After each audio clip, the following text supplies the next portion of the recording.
What's up, everybody? Derek Anderson, the DA, and man, I'm telling you guys right now, there's some nervous people over there at DC right now. Very nervous. Maybe the most nervous out of them all is James Gunn, because this dude made this movie.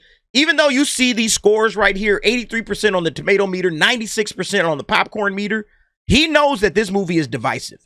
All right, this is a very, very divisive movie, regardless of the scores that you're looking at right now. The online chatter is, yo, I don't know about this movie.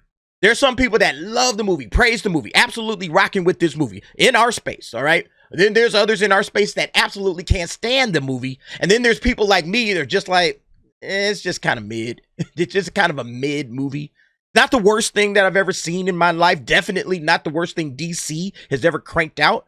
But you need Superman to be a home run, not a double, right?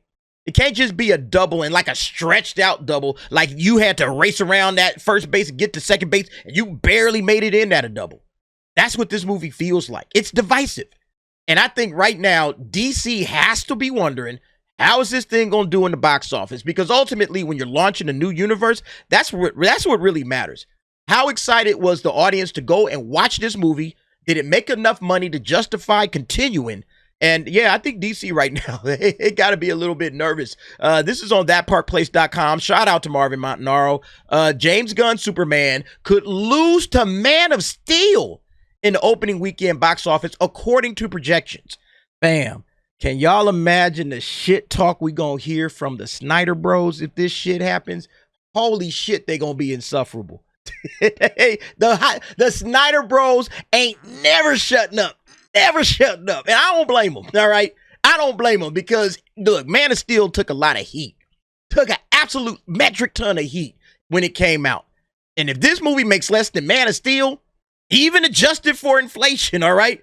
Because, look, Marvin Montanaro, he goes into it, man. He breaks it down for us. Yeah, he's talking about this Thursday numbers shell game. So back in the day, the Thursday night previews didn't count towards the Friday numbers like they do now, all right? That's basically what he's saying. Box Office Pro had listed Man of Steel's opening at $116 million, but it's excluding the $12 million that were earned from Thursday preview screenings, which were counted separately at the time. Yeah, and he's correct. So if you go to Box Office Mojo and you look at Man of Steel and you scroll down, you see that opening $116 million, right? That's what it said, the exact thing that it said for Box Office Pro. But it doesn't include this $12 million on Thursday, all right? Like, these totals generally are built together. It's built in with Friday's numbers now. So, like, the Friday numbers would be $56 million. But if you were to scroll over here and you see the numbers after the third day, it's like, okay, it was $128 million on that third day, Sunday, and that's the actual opening, all right, as we would measure it today. But they didn't used to measure this number. They just counted Friday, Saturday, Sunday, and that's it. They didn't measure this $12 million into the mix.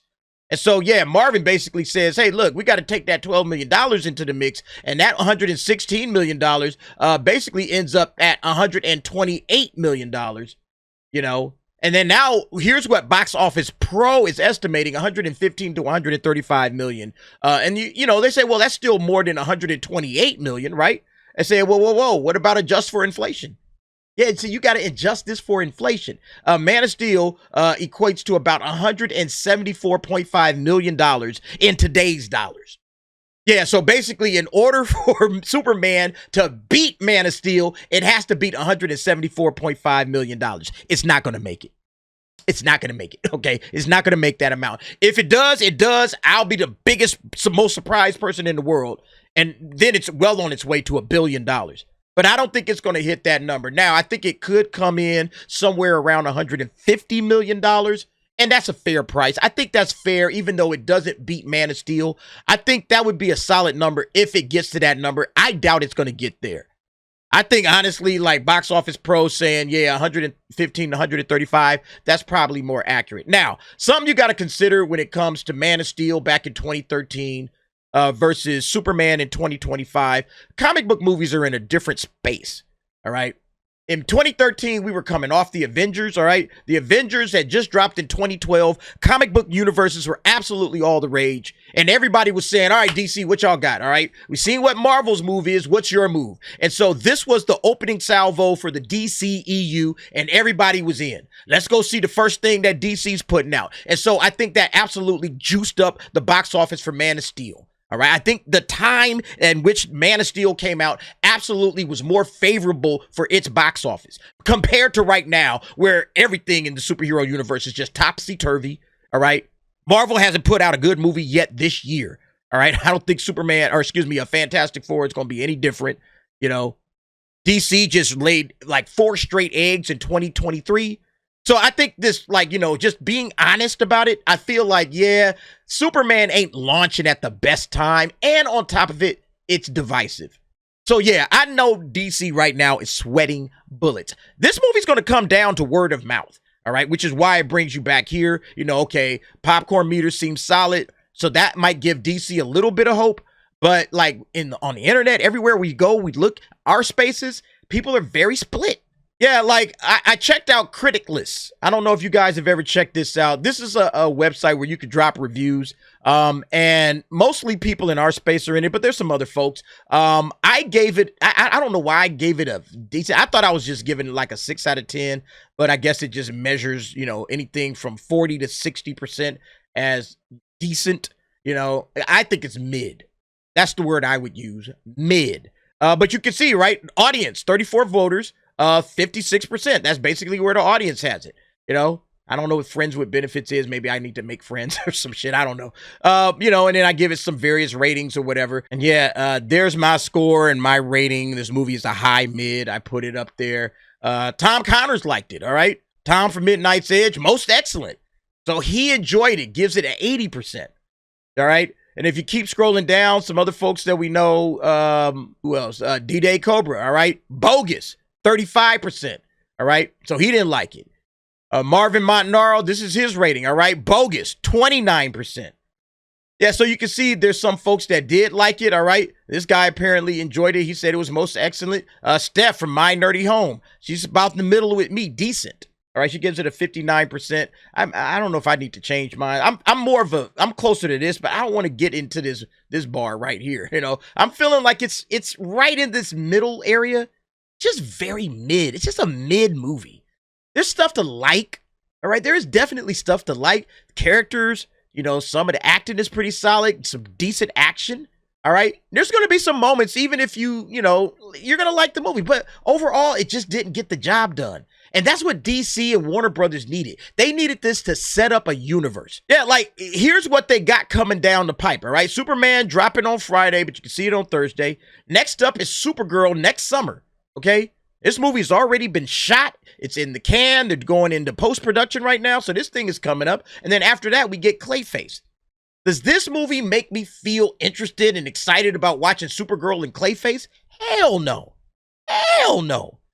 I'm like, I'll watch it, obviously, but I'm not excited to watch it. I'm not going to be, oh, man, I can't wait to this. Ooh, I wonder what's going to happen. And then let me go back and watch Superman 3 or 4 more times to see if I can pick up some Easter eggs, stuff that I didn't notice the first time. Maybe I can figure out how this thing is going to play. I feel none of that. That's the kind of stuff we were doing during the phases 1, 2, and 3 of the Marvel Cinematic Universe, remember? We were going to watch those movies multiple times in theaters because we wanted to talk to our friends about it and we were excited about it. We were looking forward to it. Superman doesn't give me that feeling at all. And then you got these TV series. Look, we already got Creature Commandos. I was just kind of like, yeah, whatever. Peacemaker Season 2 is coming up. I'm hoping it's good. I like Peacemaker Season 1. And then Lanterns next year, early 2026. Am I excited about any of this? I mean, I hope Peacemaker is good, but it's not building momentum. When you're putting together a superhero universe, you need to build momentum. Superman was the most important thing in this entire universe. More important than these TV shows, more important than any other project. Superman needed to get this thing off to the right start. And so I guess we're just going to figure it out with the box office. But basically what they're saying right here, from a box office standpoint, is looking like this is going to be mid itself. I feel like you need like $150 million domestically. And then you really got to hope this thing takes off worldwide. Maybe it'll take off worldwide. Maybe in other countries, the weirdness will play well. But again, I just feel like James Gunn's humor, and there's a lot of James Gunn humor in this movie, I just don't think it plays very well. I will say this. If you like James Gunn, you'll like this movie. You know, I'm very split on James Gunn. Some of his stuff I like, some of his stuff I don't like. If you like James Gunn, this is a James Gunn movie through and through. You will love it, all right? But if you don't like James Gunn, yeah, it just really depends on how this hits you. And like I said, I'm not a big James Gunn fan. I've liked most of his stuff, but there are some moments where it's just like, I don't think I like that movie. You know, I didn't really like Guardians 2. I didn't like Brightburn. Those are two superhero style movies that he wrote or he directed. And yeah, didn't really get the job done. So we'll see what happens. Look, I think Warner Brothers is nervous as hell, man. All right. Warner Brothers dudes, they walking around a lot, looking a lot like this cat right here. You know, they like, shit, man. Did we bet on the wrong horse? You know, maybe we should have let The Rock in here. I don't think The Rock was going to get it done either. But y'all let me know what y'all think, man. Look, a lot of you guys have already seen Superman. You're going to have your opinions and thoughts on that. I feel like, again, this is just a very, very lukewarm, mid kind of movie. Nothing to write home about. It is not the worst thing in the world. You know, you can watch it and get through it, and some of you guys might find some enjoyment in it, and I'm not saying that you won't. But in terms of starting the DCU off on a good, fresh start and getting everybody pumped up, it didn't do that, all right? It didn't do that at all, in my opinion. Y'all let me know what y'all think. Go ahead, jump down in the comments, give me your thoughts and opinions on that. And thanks for watching. See you next time.